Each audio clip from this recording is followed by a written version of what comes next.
ಭಗವಂತ ಒಂದು ಮಾತು ಹೇಳಿದ್ದಾನೆ, ಪರಿತ್ರಾಣಾಯ ಸಾಧೂನಾಂ ವಿನಾಶಾಯ ಚ ದುಷ್ಕೃತಾಂ ಧರ್ಮ ಸಂಸ್ಥಾಪನಾರ್ಥಾಯ ಸಂಭವಾಮಿ ಯುಗೆ ಯುಗೆ ಅಂತ ಹೇಳಿದ್ದಾರೆ. ಹಾಗೆ ಭಗವಂತ ನಾರಾಯಣ ಕಿಸ್ ರೂಪ್ ಮೇ ಮಿಲ್ ಜಾಯೇಗ ಅಂತ ಹೇಳ್ತಾರೆ. ಯೋಗಿ ಆದಿತ್ಯನಾಥ್ ಅವರು ಭಗವಂತನ ಒಂದು ಅಂಶ ಅಂತ ನಾನು ತುಂಬಾ ಸಾಧನೆಯಿಂದ, ನನ್ನ ಒಂದು ಸಾಧನ ಶಕ್ತಿಯಿಂದನೂ ನಾನು ಹೇಳ್ತೇನೆ, ಆಧ್ಯಾತ್ಮ ಶಕ್ತಿಯಿಂದನೂ ಹೇಳ್ತೇನೆ. ಯಾಕಂದ್ರೆ ಎಲ್ಲರಿಗೂ ತ್ಯಾಗ ಮಾಡ್ಲಿಕ್ಕೆ ಇಷ್ಟ ಇರಲ್ಲ. ಈ ಸಂಸಾರ ಜೀವನದಲ್ಲಿ ನನ್ನ ಬದುಕನ್ನು ನಾನು ಧರ್ಮಕ್ಕೋಸ್ಕರ, ದೇಶಕ್ಕೋಸ್ಕರ, ರಾಷ್ಟ್ರಕ್ಕೋಸ್ಕರ, ರಾಷ್ಟ್ರ ಹಿತೋ ಸರ್ವೋಪರಿ ಅಂತ ಹೇಳಿ ರಾಷ್ಟ್ರದ ಧ್ಯೇಯವನ್ನು ಇಟ್ಟುಕೊಂಡು ತನ್ನ ಜೀವನವನ್ನು ಮುಡಿಪಾಗಿಡುವುದು, ತ್ಯಾಗ ಮಾಡುವುದು, ಸರ್ವ ಸಮರ್ಪಣ ಮಾಡುವುದು ಅಷ್ಟು ಸುಲಭ ಇಲ್ಲ.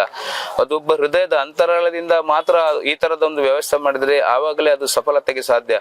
ಅಂತರಾಳದಿಂದ ತುಂಬಾ ವರ್ಷ ಕಷ್ಟಪಟ್ಟು ಇದರ ಸಿದ್ಧತೆ ನಡೆಸಿ ಇಷ್ಟು ದೊಡ್ಡ ಒಂದು 90 ಕಿಲೋಮೀಟರ್ ವ್ಯಾಪ್ತಿಯಲ್ಲಿ ಕೃತಕ ನಗರ ಸೃಷ್ಟಿ ಮಾಡುವುದು ಅಂತ ಹೇಳಿ ಸಾಧ್ಯದ ವಿಷಯ ಅಲ್ಲ.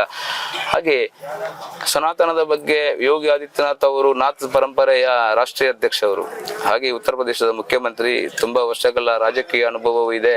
ಹಾಗೆ ಅವರ ಏನು ಧನಾತ್ಮಕವಾದಂತಹ ಯಾವುದು ಬಲಪಂಥೀಯ ಧೋರಣೆ ಇದೆ, ರಾಷ್ಟ್ರವನ್ನು ಪ್ರೀತಿ ಮಾಡುವ, ರಾಷ್ಟ್ರ ಪ್ರೇಮದ ಬಗ್ಗೆ ಜಾಗೃತಿ ಪಡಿಸುವಂತ ಸಂಘಟನಾತ್ಮಕವಾಗಿಯೂ ಅವರು ತುಂಬಾ ಸಂಘಟನೆಗಳನ್ನು ಮಾಡಿದ್ದಾರೆ. ಧರ್ಮಕ್ಕೋಸ್ಕರ ತನ್ನ ಜೀವನವನ್ನೇ ಮುಡಿಪಾಗಿ ಇಟ್ಟವರು.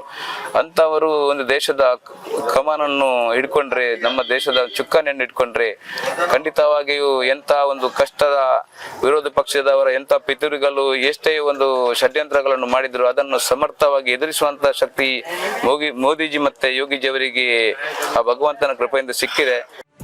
ಈ ಕಾರ್ಯಕ್ರಮವನ್ನ ಪೂರ್ತಿ ವೀಕ್ಷಿಸಲು ಯೂಟ್ಯೂಬ್ನಲ್ಲಿ ಟಿವಿ ವಿಕ್ರಮ ಚಾನೆಲ್ಗೆ ಭೇಟಿ ಕೊಡಿ, ಸಬ್ಸ್ಕ್ರೈಬ್ ಮಾಡಿ.